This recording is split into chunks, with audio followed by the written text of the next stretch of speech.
Got breaking news on CBS Sports HQ. It's in the NFL where the first domino has fallen in the head coaching cycle. The Carolina Panthers have named Frank Reich as their next head coach. The team announced on Thursday. Reich, who is the first quarterback in franchise history dating back to 1995, takes over for interim coach Steve Wilks, who replaced Matt Rule in October. Reich was fired by the Colts in November after nearly 5 seasons at the helm. As we take a look at the openings when it comes to the head coaching position in the NFL, and now our first one checked off the list, and that's the Panthers going to Frank Reich.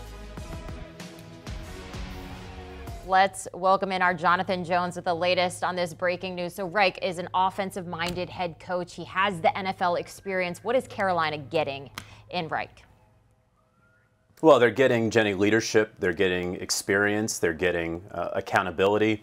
Frankly, all things that they had over the last 12 years with interim head coach Steve Wilks at the helm. But owner David Tepper, of course, deciding between Wilks and Reich, deciding ultimately that he was going to go with the offensive-minded coach. And maybe there were other things that stood out to owner David Tepper throughout the process that sort of tipped the scales, but that was certainly there near the top of the list. And so you get a coach who, a winning record in Indianapolis with an unsettled quarterback situation through his 4+ seasons, as you note, of course, being fired there by Jim Irsay during the middle of this past season and replaced with Jeff Saturday.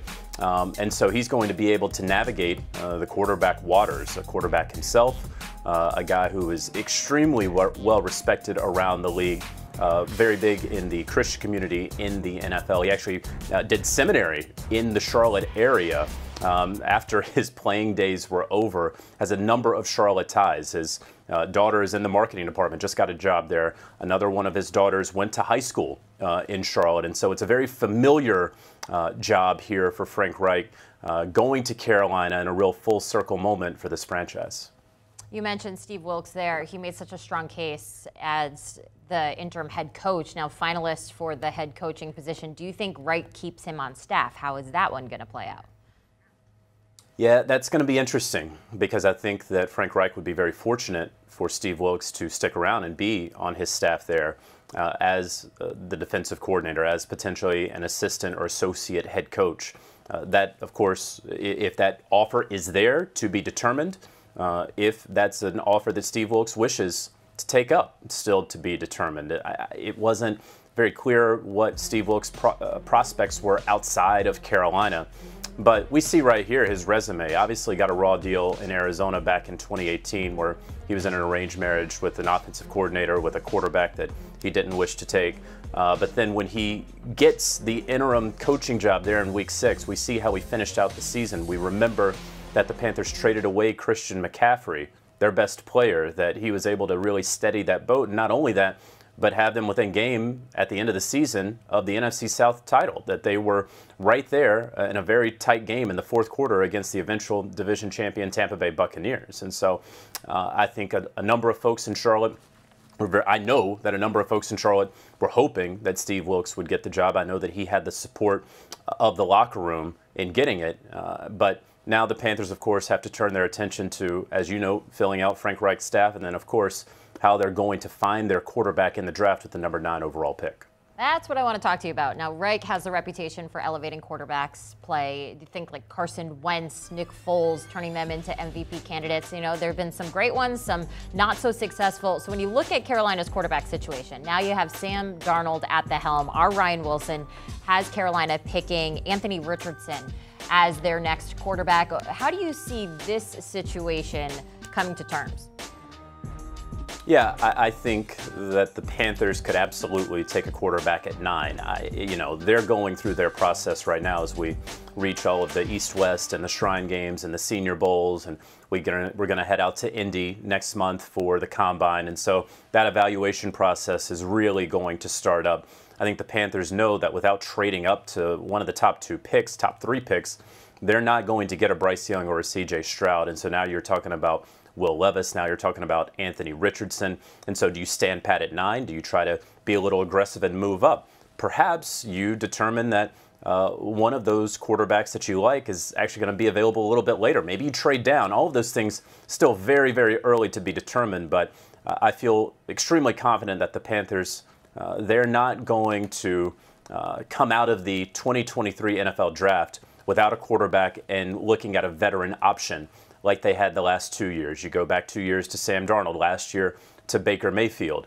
I think that this is a team, a franchise, an organization that wants to try to establish the future right now. And so however they can use that number 9 overall pick to manipulate the draft, to move up or to move back, I do believe that they're going to draft a quarterback on the first day of the draft, and it will be a young man who they will hope will win the starting job in week 1. They liked what they saw out of Sam Darnold there at the end. He showed flashes, but of course that's what we've always known about Sam Darnold in his career.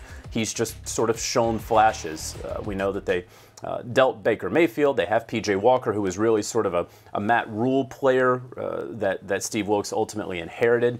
So yes, look very, very closely. Ryan Wilson is correct. If you are mocking the Carolina Panthers, you should be mocking them a quarterback. Mark a quarterback off the list right there. So 40-33-1 as a head coach, all with the Colts. As you mentioned, he was fired during the season. 2 playoff appearances. What does Reich need to do different or better with this Carolina team to be successful?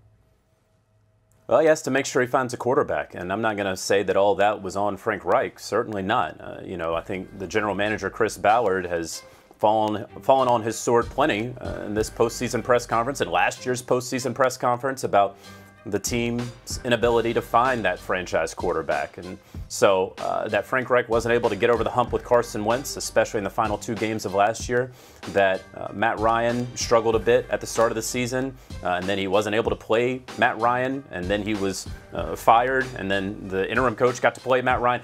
It was a mess with Indianapolis this past year, and we see right there the quarterbacks that he had to deal with in the post-Andrew Luck years. So I do believe that Frank has not shown everything that he is capable of as a head coach.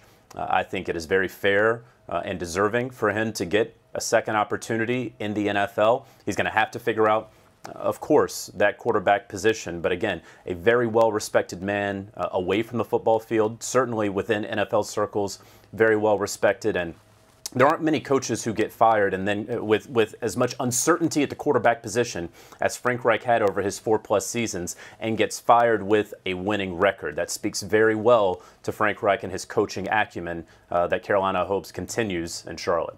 Thank you. That's Jonathan Jones with this breaking news. Frank Reich, the new head coach of the Carolina Panthers. JJ, thanks for joining us. And they will certainly be talking about this move on the Pick 6 podcast. It's your daily fix of NFL news and analysis. They'll be chatting about it in about 30 minutes each day. So take a listen when you can. Do you want a sports network that delivers everything that matters about the game? The highlights, the picks, the instant analysis, no yelling, no fake debates, no politics. Hit the subscribe button and never miss a moment.